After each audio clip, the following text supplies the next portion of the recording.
صار إسراء 30/8 للشيخ الشهيد أحمد عودي أبو عبده.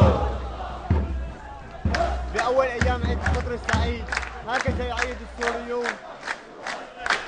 حمص صار إسراء 30/8 أول أيام عيد الفطر السعيد للشيخ الشهيد أحمد عودي أبو عبده.